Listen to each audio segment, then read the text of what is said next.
I mean, also, I suppose in that scenario, you know, by then you were a professional, so to speak. You're a young, you know, a successful young pop star. I've been writing songs for 6 months. I mean, having hits for 6 months. Yeah. Yeah, I suppose it was. But I had a beaten-up old Framus guitar. A Framus guitar is a cheap version of a decent guitar. It had rusty strings on it. It cost, I think I bought it for £20. And that I used that on well-respected band, dedicated follower of fashion, and See My Friends. It's very simple. I want to go to my baby here. It's really that's all it is, based on.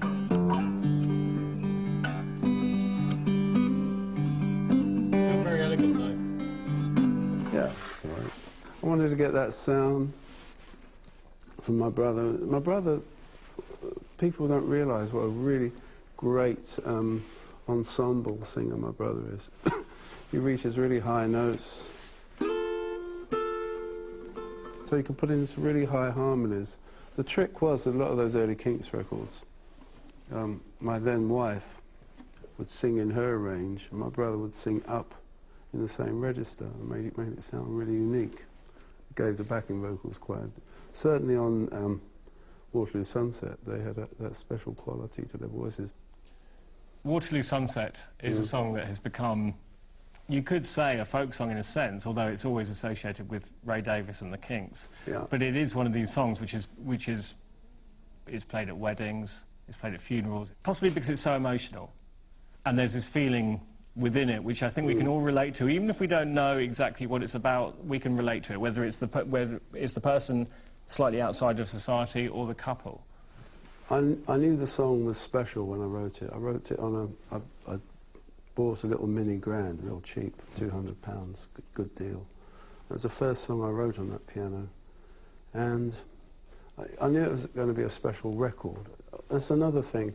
Sometimes I don't write songs. I don't write songs. I want to make a sound of a record.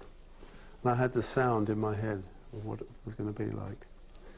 It was very easy to record. We recorded it over a 3-week period.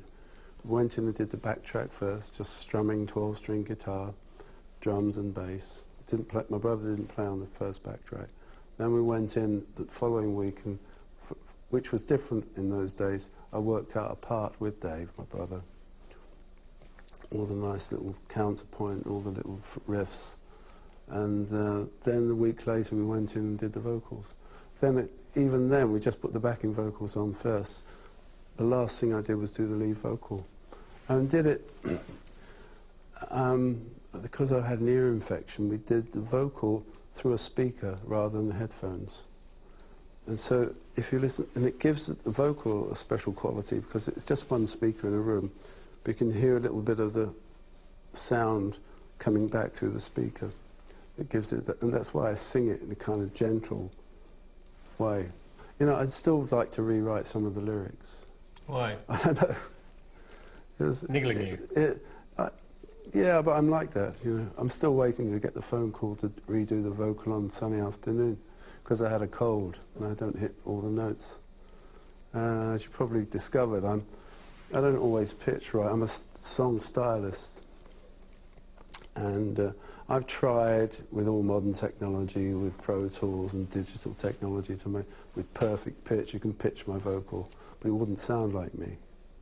So it's kind of going back to the blues people. They didn't pitch the notes, and that's my saving grace. So maybe there's a little bit of a blues man in me still, even though I'm singing things like Sunny Afternoon. Well, we were talking earlier on about this idea of, you know, the value of imperfection, or at least, you know, taking things in a different way. So maybe that character, which your voice has got, which is very recognisable, we all know when the Ray Davies voice. Yes. It doesn't... Scary. It doesn't have to be perfect pitch, though. Yeah. No, perhaps not. That's why I like a lot of serious heavy metal, because they're so...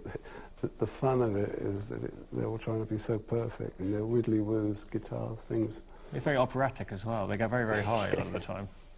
It's quite strange that opera and heavy metal are very similar styles of music. Waterloo Sunset, just to talk about the lyrics a bit more, you said that there were certain lines you wanted to change. Whose perspective were you writing? Were you writing from the perspective? Because I've always thought the song's about detachment in a way. That's how I've read it. You know, of being a part of the world and not being a part of the world. You know, seeing this couple. You know, maybe they're, I don't know, office workers who meet every Friday night or something like that. Yeah. And you're watching them, but you're, you know, he stays in his room. I'm a shut-in. I shut myself away, and that's typical of a lot of. You know, when I was an art student, I used to go to usually stations, cafes, places where people were in transit, and I used to concentrate on those characters, and that sort of carried through into my songwriting. You've reworked the song with the choir. Can we hear how it sounds now? Sure.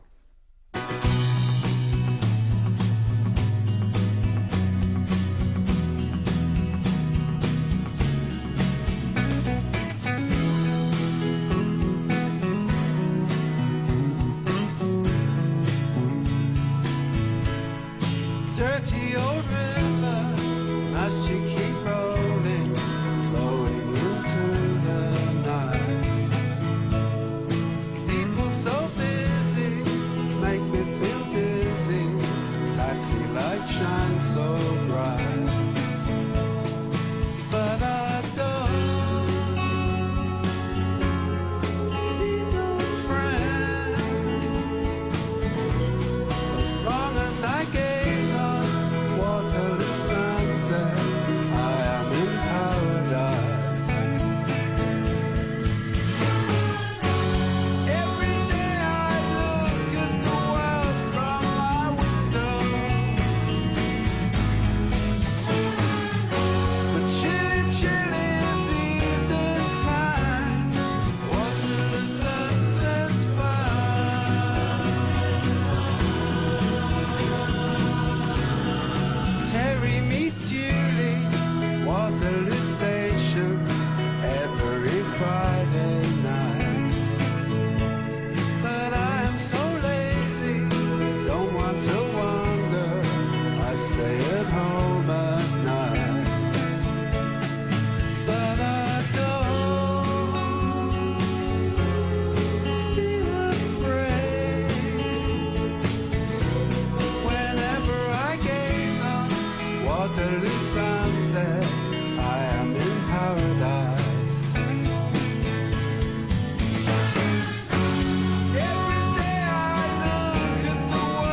my window. Chilly, chilly, it's evening time. Watching the sunset fun.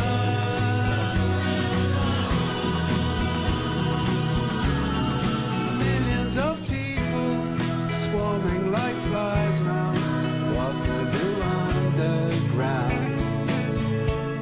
But Terry and Julie cross over the river where they feel safe and sound. But they don't need no friends. As long as they gaze on Waterloo sunset, they are in paradise.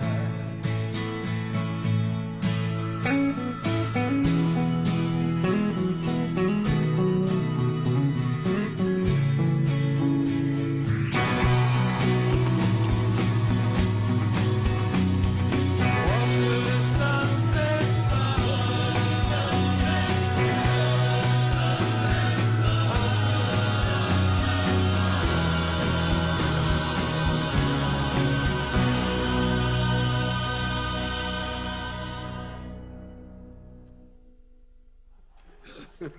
Great.